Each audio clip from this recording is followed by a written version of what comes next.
Fala galera, seja bem-vindo a mais um vídeo do canal Conect Web Escola. Hoje estamos aqui apresentando nosso podcast, estamos com o nosso professor de História, Daniel. Aí pessoal, tudo bem com vocês? Prazer enorme estar aqui, participando desse trabalho com vocês. Tamo aí, vamos lá.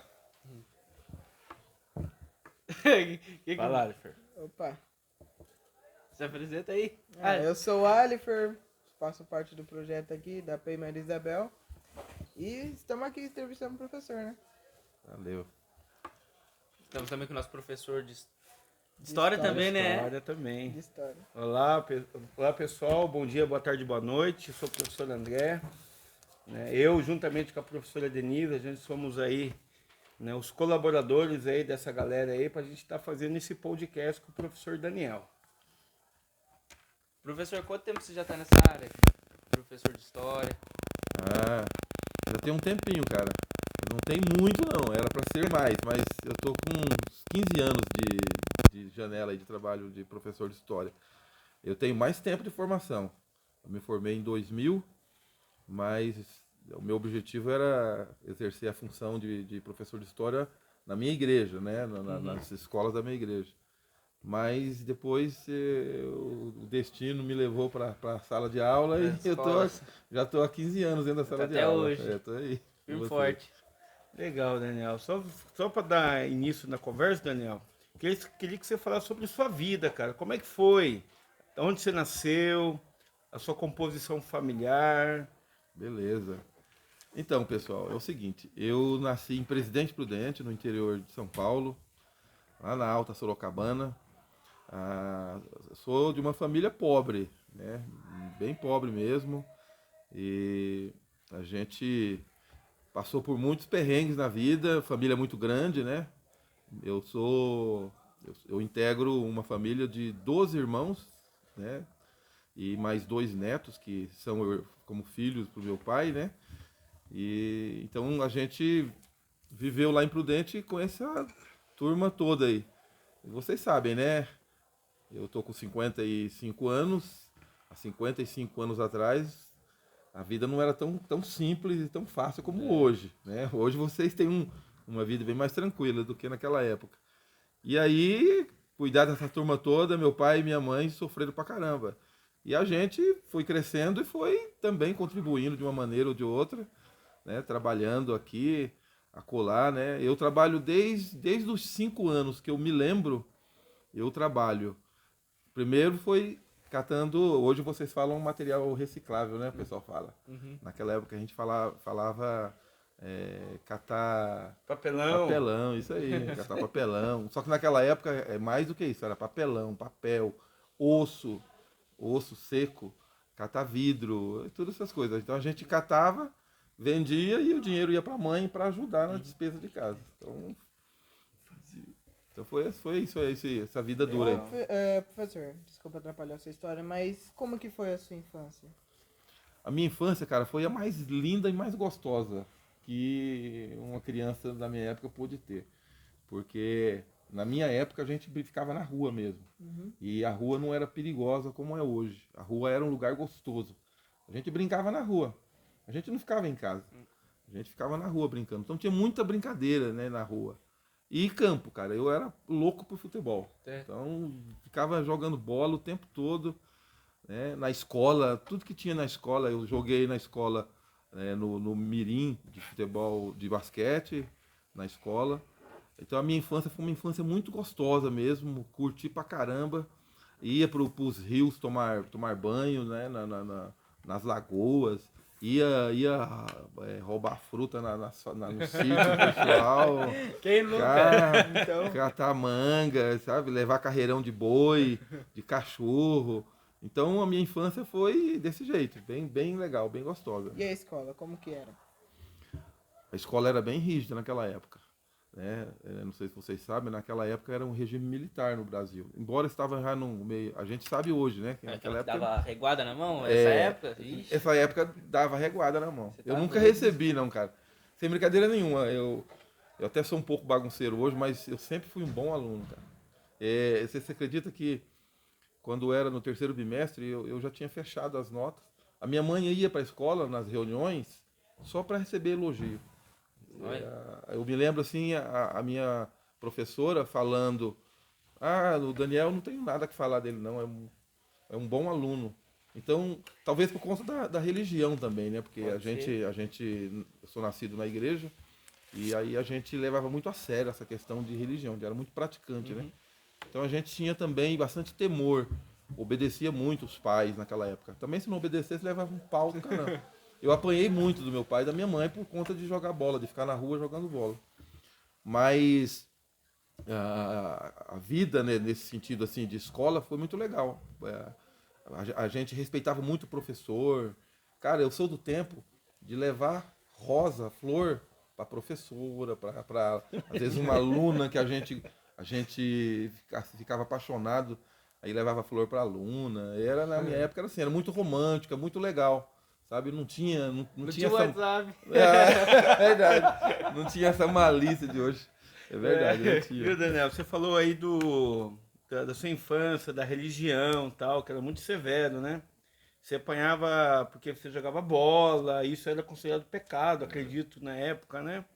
E como é que foi esse seu envolvimento com a religião, né? Como é que foi? Então, André, naquela época, assim, a religião, né? A maioria das religiões no Brasil, eles eram muito rígidos, assim. Não tinha muita cultura de entendimento, assim, teológico da Bíblia, né? O Brasil, os pastores brasileiros, os evangélicos brasileiros, eles seguiam o mesmo caminho da população brasileira. Assim, não tinha muito estudo, não tinha muita compreensão, né? Bastante analfabetos, gente assim com escolaridade muito baixa. E aí a pessoa interpretava a Bíblia de acordo com o que ela achava que era, entendeu? Então, por exemplo, ia jogar bola. O pessoal do mundo jogava bola, o crente não podia jogar, porque não podia fazer parte do mundo. Não podia fazer parte do mundo. Só para a galera que está assistindo a gente aí, naquela época não podia nem assistir televisão, Nem né? televisão. Era coisa pecado, Pecado. Né? Na minha casa, a André, menina não podia cortar cabelo, de jeito nenhum. Não. Na minha casa nunca entrou televisão. Eu assisti televisão na casa do vizinho. E aí apanhava por causa disso também, porque a gente... Sabia, não. Criança, né, cara, você não compreendia muito a questão da doutrina, né? Mas aí você cometia essas falhas e o pai não perdoava, né? Ele queria ensinar através da força, né? Então ele batia bastante. Então a compreensão naquela época era essa. O pessoal interpretava a Bíblia, achava que não podia se misturar, achava que não podia andar do jeito que o mundo andava, né? Então, a interpretação teológica da Bíblia era muito precária, né? Aí, com o passar do tempo, é lógico, a igreja foi evoluindo aqui no Brasil e foi entendendo que tudo isso não passa de costume, de cultura de lugares, que isso não interfere em nada na questão religiosa. Inovação, E você né? começou a trabalhar muito cedo, professor? Muito cedo. Eu comecei, assim, eu trabalho desde os 5 anos, porque é um trabalho, né? Você sair pra rua com seu irmãozinho mais velho, um pouquinho, com saco, com carrinho, com esses carrinhos. A molecada hoje tem carrinho, né? O pessoal que cata material reciclável, eles têm carrinho aí pra sair, que às vezes compram, né? O nosso carrinho a gente fazia de madeira. E aí saía catando as coisas. E aquilo era vendido e o dinheiro era dado pra minha mãe. Então, isso era um trabalho, né, que a gente fazia. Só que não era só esse trabalho. Esse trabalho tinha renda. Mas eu vendi banana, né? Eu vendia banana na rua. Tá certo que eu comia quase tudo, mas eu vendia. Naquela época, nós nunca passamos fome. Mas a gente passou muita vontade de comer. Então tinha muita coisa que a gente não tinha em casa. Não tinha, né? Por exemplo, refrigerante a gente só tomava no final do ano, quando vinha os meus irmãos mais velhos, ou algum parente vinha e trazia. Mas nós não tomávamos refrigerante, né? Então, a gente tinha muita vontade das coisas. E aí a gente trabalhava, só que a gente sabia que aquele dinheiro fazia falta dentro de casa, para pagar aluguel, ajudar, né, para comprar comida e tal. Então a gente entregava para a mãe. Então a gente comia muita coisa na rua. Então eu pedia. Eu cansei de pedir as coisas nas casas. Bater palma numa casa de uma família rica, que você sabia que era rica, e pedir comida, pedir as coisas, fiz muito isso. E eu conseguia, ganhava roupa. Na época do Natal, a gente pegava uma caixa de papelão, fazia um corte em cima, como se fosse um cofrinho, e saía na rua. Isso era comum. Todas as crianças pobres faziam isso. A gente saía na rua e encontrava as pessoas, dá uma boa festa. Aí a pessoa colocava moedinha, colocava boas festas que se pedia. Tinha alguns que tiravam sarro, boas festas. Tá? A gente queria dinheiro, então trazia muita coisa para casa. E aí a gente conseguia, né? Então, depois eu comecei a trabalhar. O meu primeiro registro em carteira foi com 14 anos. Mas ó, na minha época eu fiz o curso de torneiro mecânico no Senai, eu tenho esse curso. Eu fiz o curso de auxiliar de escritório no Senac, eu tenho o diploma desse curso. Tudo na época que eu era adolescente. Datilografia você não tem. Eu também. Eu tenho, fiz datilografia no Senac. Você sabe o que é datilografia? Dartografia. Datilografia? Não faço. Sabe, Alifer? Não. Já viu máquina de escrever? Aham. Antiga. Aquela que vai assim, você tem que voltar. Isso mesmo. Você É vai. isso aí. Era um curso que quem tinha, nossa, estava na frente de todo mundo.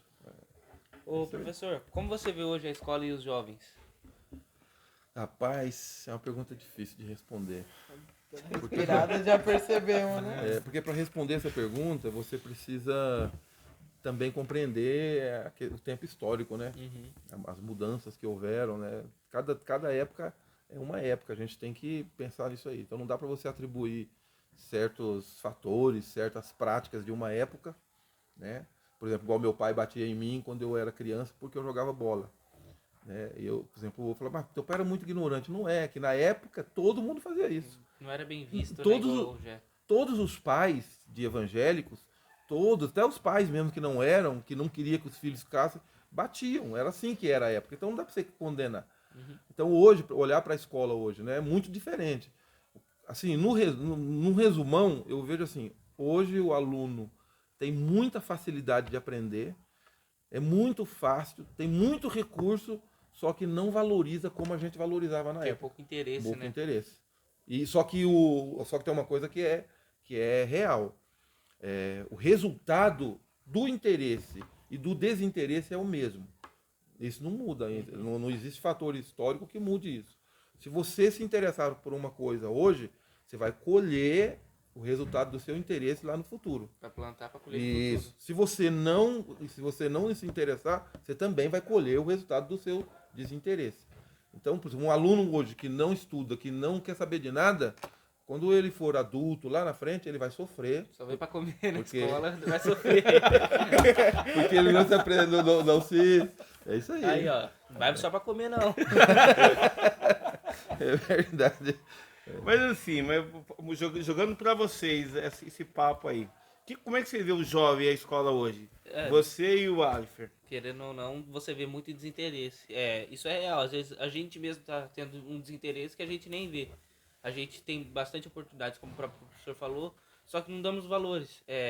Quando você passa para ver nossos pais, o esforço que eles fazem, a aprendizagem que eles passam pra gente conseguir ter um futuro melhor do que eles tiveram, a gente começa a dar pouco valor, mas não são todos que dão esse valor. E você, Alifer? O professor falando ali sobre ele na escola, ele falando assim que a mãe dele saía pra escutar elogio. A minha mãe, quando ia pra escola, a minha mãe só faltava arrancar meu couro na unha. Porque. Vinha só com a Havaiana na mão. Eu falo que eu tô melhor. Pode perguntar pro professor. Às vezes eu faço, às vezes não. Mas se eu faço, eu vou pra fazer até o final. Eu faço. Mas antes eu nem interessava. Eu ficava o bimestre inteiro sem fazer nada. No último dia, eu fazia tudo. Pegava o caderno no colega pra... Fazia tudo. E tipo, não é só da minha parte, mas muitos jovens assim são muito desinteressados. Vê um mosquito, o moleque já tá assim, ó, virando. Aproveitando esse gancho do André, essa oportunidade que ele deu, mas vocês não têm assim, uma preocupação com o futuro? Vocês nem ligam pro futuro? Vocês conseguem entender que se vocês não plantarem, não começar a ir plantando agora e tal, lá na frente, daqui a uns 10 anos, por exemplo, vocês vão sofrer, que o mundo é o mesmo no sentido de cobrar? A gente tem noção, querendo ou não, muitas vezes o próprio aluno influencia o outro. A gente pode estar interessado, mas se vem algum colega nosso conversar com a gente, acaba que a gente acaba distraindo, né? Ah, entendi. A gente tem, muitas pessoas têm interesse no que vem no futuro, pensa bastante. Eu, por exemplo, acho que todo mundo pensa no seu futuro, mas poucos estão plantando. Sabe por quê? Ó, vou colocar o meu exemplo, o meu caso mesmo. Ó, eu sou família pobre, ensino público e com muita dificuldade, tá? Muita mesmo. Eu consegui ter um curso de torneiro mecânico. Eu não exerci essa função. Um curso de auxiliar de escritório, essa eu exerci depois. Eu tenho... Aí depois eu entrei numa serralheria como ajudante, naquela época tinha muito isso. Hoje eu não vejo muito isso, os jovens não querem. Eu já conversei com mecânico, com bastante gente aí, eles falam que os jovens de hoje não querem isso. Por exemplo, naquela época minha, a gente chegava numa oficina mecânica, ou numa serralheria, ou numa qualquer oficina que fosse, o pai chegava e falava, vou colocar meu filho aqui, ele não vai ganhar nada. Ou ele vai ganhar pouquinho, mas é o que eu quero que ele aprenda a profissão. Ter um aprendizado. Aprendizado. Aí a gente ia. Eu entrei numa serralheria, eu tinha acho que 13 anos de trabalhar de ajudante. Eu aprendi a profissão de serralheiro. Eu aprendi a fazer vitrô, soldar, eu aprendi tudo isso. Aí depois que eu fui para o seminário, aí eu fui estudar teologia, fui para São Paulo, aí eu estudei, aí depois eu terminei o ensino médio com o curso profissionalizante, que é contador. Aí eu fiz o curso de contabilidade, junto com o ensino médio. Aí, casado depois, eu consegui passar numa universidade estadual, na UEM, lá em Maringá, e fiz o curso de História na UEM, público. Aí depois, lá na UEM, depois que eu me formei, isso trabalhando, depois que eu me formei, aí eu fiz o curso de Teologia mesmo, né? E trabalhando de professor depois, eu fiz o curso de Pedagogia. E fazendo tudo isso, eu aprendi nas férias trabalhar de pedreiro, de encanador, de eletricista. Ou seja, hoje eu não tenho medo nem um pouco do que vai acontecer no futuro. Se der qualquer zebra comigo, eu não passo fome, eu consigo me sustentar. Então, assim, esse conhecimento, assim, eu não vejo a molecada ter um interesse. Nem que seja uma coisa só, mas fazer bem feito para ele poder ganhar dinheiro com aquilo e se sustentar no futuro. Certo. Eu não vejo esse interesse aí. Ficamos sabendo, professor, que você já foi missionário, é verdade? Fui missionário. Sério? Eu fui pro seminário com 16 anos. Aí eu fui missionário em Rondônia. Lá em Rondônia, em 1988. Lá não tinha energia elétrica. Era tudo por motor. Você já viram a máquina do trem, aquela máquina que puxa o trem, mas não elétrica, diesel. Vocês já chegaram a ver, não? É uma máquina daquela que gerava energia para a cidade. Umas 2, 3 daquela. Não tinha. A usina que foi construída lá foi construída depois. Lá não tinha energia. Qual cidade que era, Daniel? Em Ji-Paraná. Ji-Paraná, Rondônia. Só que eu conheço Rondônia inteirinho, cara. Eu andei todo lugar de Rondônia. Fui lá no Ninho da Malária, em Rondônia, que chama Projeto Machadinho, perto de Ariquemes. Fui em Porto Velho, no Rio Madeira. Vi a prostituição das meninas no Rio Madeira, que é coisa terrível. Eu fui no museu Marechal Cândido Rondon, lá o museu das telecomunicações, que foi o Marechal Cândido Rondon que levou a rede de telégrafo de Cuiabá. Ele morreu de malária. Fui lá, conheço a floresta amazônica, lá é só floresta amazônica. E o Indié, tem muito índio lá? Muito índio. Conheci várias tribos de índios lá. E aí depois eu fui missionário em Cascavel, no Paraná. Fui missionário em Maringá, em Londrina. E depois eu fiquei 3 meses na África, que fui construir uma igreja em Moçambique, em Nampula, que é uma cidade que fica na região central de Moçambique. Eu fiquei 3 meses lá construindo essa igreja. E aí eu deixei a igreja, não consegui terminar por outros fatores, de chuva, questão da burocracia, né? Então eu deixei a igreja respaldada, assim, só para colocar a cobertura. E eu fiquei lá, morando junto com o moçambicano. Eu não quis ficar em hotel, não quis ficar num lugar, eu quis ficar no meio do povão, que eu queria aprender, né? Queria viver o que eles viviam. Então eu comia o que eles comiam, eu andava para onde eles andavam, ficava junto com eles. Então foi assim uma experiência muito interessante que até me ajuda muito hoje assim a entender certas coisas, né, da história, né? Sim, inclusive você estava falando das antiga energia em Rondônia, aí que a gente vê como que a tecnologia está mudando, né? Mas infelizmente essa questão da tecnologia tem seus prós e contras, que acaba que os alunos estão ficando totalmente vidrados na tecnologia, muitas crianças acabam deixando de perder sua infância para ficar ali na tecnologia. A tecnologia em si é bom, mas a gente não usa isso a favor, né? Não. Infelizmente é isso que a gente vê, né? Eu vivo isso em casa. Como foi viver esse tempinho na África? Cara, foi muito chocante. É Moçambique, né, Daniel? Moçambique. Moçambique. Foi emocionante, muito interessante para mim, mas ao mesmo tempo foi... Porque na época que eu fui, eu não... Que ano que você foi para lá? Eu fui em 2003 que eu Ele fui. tava nascido É. aí, ó. 2003? É, em 2003. Você estava nascido? Nossa. 2003 ele falou. É, em 2003 que eu fui. Eu não. 2003. Você não nasceu em 2003. Eu falei, eu não tava nascido. Ah, Tava tá. nascido ainda, né? Então, na época que eu fui, eu já tinha me formado. Já tinha formado de história já. 3 anos de formação, só que eu não exercia ainda, Profissão. não dava aula. Então, era outro serviço que eu fazia, na igreja e tal. Então, aí depois que eu vim para a sala de aula, que aí a gente começa a focar mais, né, no estudo de história, ainda mais que agora, depois do governo do Lula, foi inserido na grade Isso. os estudos africanos, né?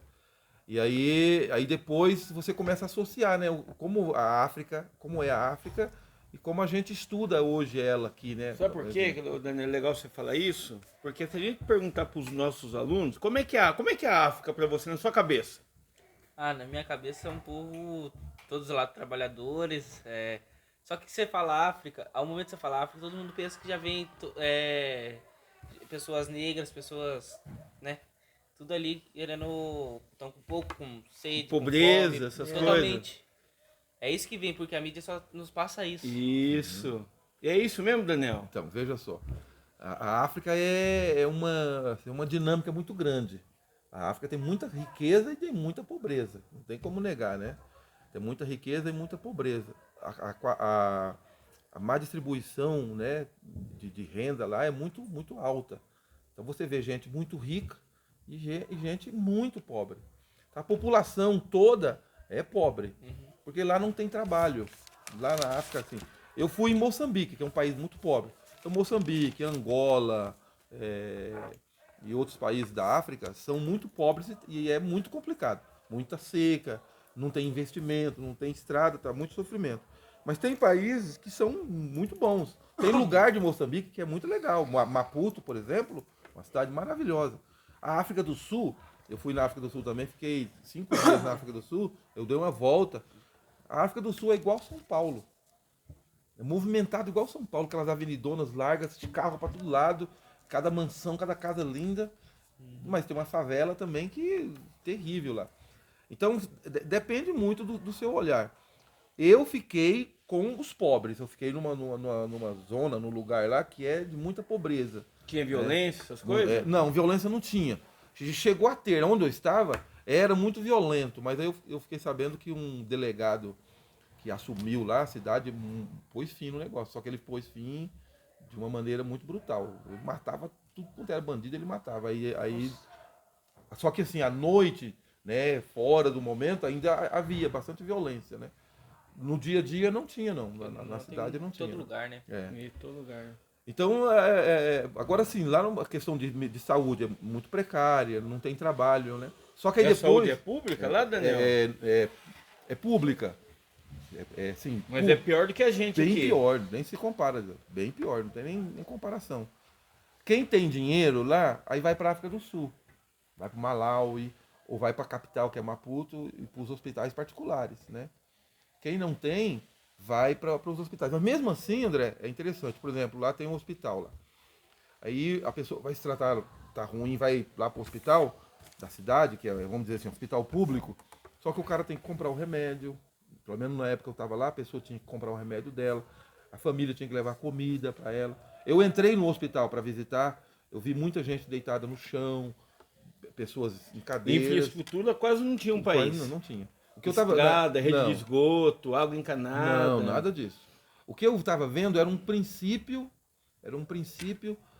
de um investimento pelos chineses. Eu vi muitas... Já estava chegando lá os chineses. Muitos chineses construindo estrada, eu vi vários lugares construindo estrada, abrindo estrada, tudo chineses.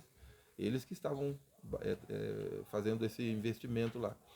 Ó, na época que eu fui lá, em 2003, como eu me lembro muito bem da minha infância lá em Presidente Prudente, a gente morava, não tinha asfalto, morava em casa de madeira, era uma pobreza muito grande, muita sujeira na rua, né, na minha época, quando eu era criança. Então, assim, eu fui na África em 2003. Eu vi lá, esse lugar que eu fui, eu vi a minha cidade há 50 anos atrás. Estão atrasados 50 É, anos, na minha, mais ou menos. eles estão atrasados uns 50 anos. Pelo menos esses lugares que eu fui, uns 50 anos eles estão atrasados. Ô, professor, como você vê o Brasil hoje? Rapaz, como eu vi o Brasil hoje, cara. Pegou no pé.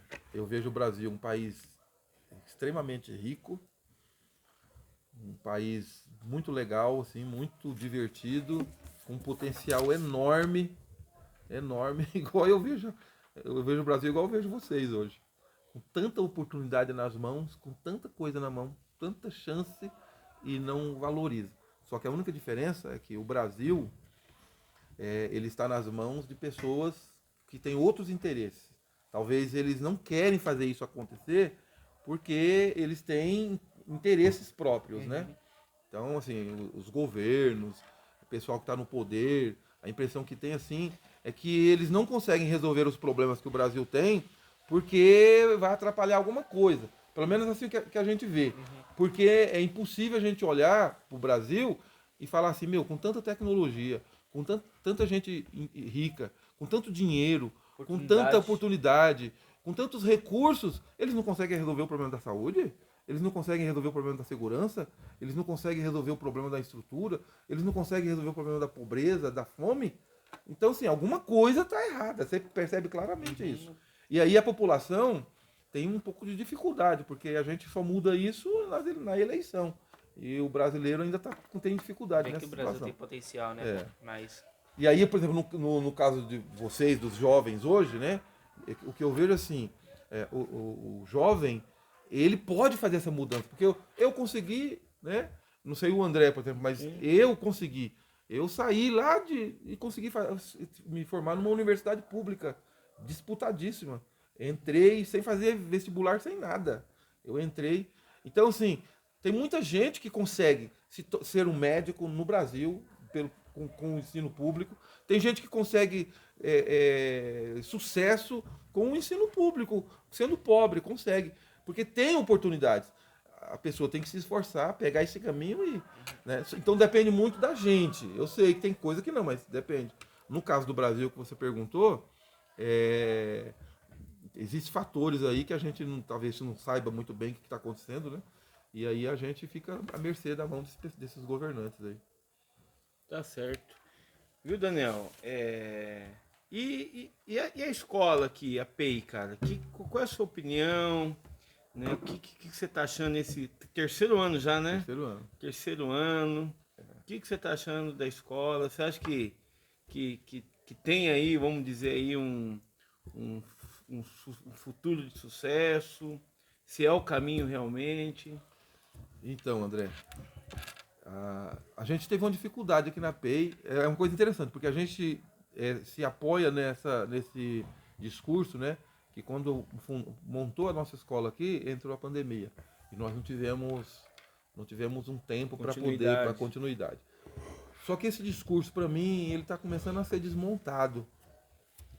E está passando, tipo assim, para alguns fatores, né? Aí algumas questões assim que precisa de uma união, de um empenho de muita gente para mudar o negócio. Eu acho que o sistema é bom, a proposta é boa, mas se colocar em prática realmente. Se não colocar em prática, tem que todo mundo dar as mãos e trabalhar. Então quem são esses todo mundo? A equipe gestora, né? Os professores e os alunos. Desse grupo todo aí, eu acho que quem está devendo mais são os alunos. Para mim, são os alunos. Por causa que é o que ele falou, o interesse, né? Por exemplo, o itinerário formativo, por exemplo, né? A molecada não quer nem saber, não tem interesse nenhum. Muita gente acaba matando essa aula, né? Pois é, se você souber o que é o itinerário formativo, se você souber mesmo o que é, e deixar o professor colocar ali como ele é, Como muda se fosse um curso. Muita gente paga por aquilo que estamos aprendendo. Isso. Mas a gente tem isso de mãos beijadas. Isso mesmo. A gente tem aquela oportunidade ali, mas muita gente não vê como isso, vê como se fosse só mais uma aula. Porque muita gente pensa assim. Então, a mesma coisa a eletiva, a mesma coisa, outras coisas na escola, né? A escola está oferecendo bastante coisa, mas infelizmente nós, alunos, não só poucos, mas a grande maioria não está dando esse valor. Você sabe o que eu gostaria muito que acontecesse na escola? É o que eu sempre falo pro meu filho. O meu filho, ele faz faculdade. Só que eu não vejo o empenho dele, a dedicação dele. Mas quando eu vejo ele jogar lá no computador, ele é tão dedicado, mas tão dedicado, cara, tem hora que eu fico assim uns 10, 15 minutos de pé na porta do quarto dele, só ouvindo a dedicação dele no jogo. Cara, ele xinga os colegas dele de jogo que não sabe, mas você é burro, não sei o quê. E xinga, e vai. Você vê que o cara tá focado, tá dedicado. Aí eu falo pra ele assim, putz, eu queria ver você desse jeito. 10%. 10 Já tava bom, né? Aí eu vejo a molecada jogando truco ali nas mesas e fazendo outras coisas aqui na escola, que eu falo, meu, se você focasse na aula desse jeito, se dedicasse, mudaria a história.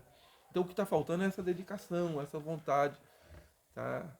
Nós fizemos umas provas aí na escola, e na prova tinha assim, o que você acha que qual é o seu maior desafio na escola? Em todas elas eu coloquei assim, o meu maior desafio, que eu não estou conseguindo de jeito nenhum, é fazer com que os alunos se interessem. Eu não estou conseguindo fazer com que os alunos se interessem e falem, meu, isso aqui é uma chance que eu tenho na minha mão, eu vou me dedicar. Eu não consigo fazer eles se interessarem. Já me esforcei o máximo e eu não consigo. Beleza. Acho que chegou, né? Tá bom, né? Sim, foi um pouco tempo, mas foi muita coisa que a gente falou, né? Queremos agradecer sua presença aqui. Querendo ou não, teve muita história em pouco tempo, muito aprendizado também pra gente. Que é uma coisa que a gente no dia a dia escolar, a gente acaba passando despercebido por essa história dos professores. Então, eu agradeço muito pela oportunidade, né, de poder contar um pouquinho da nossa vida aqui e parabenizar vocês, cara.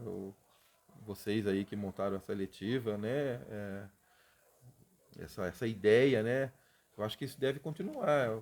Acho que tem outros professores, tem outros profissionais e passar isso para frente. Parabéns. E minha vontade, meu desejo é que vocês consigam vencer na vida e ser aquilo que vocês sonharam para vocês, que vocês realizem isso daí. Legal. Tá? Vocês dois. Obrigado pela presença aí, professor. Obrigado. Falou. Obrigado, professor. Tamo junto.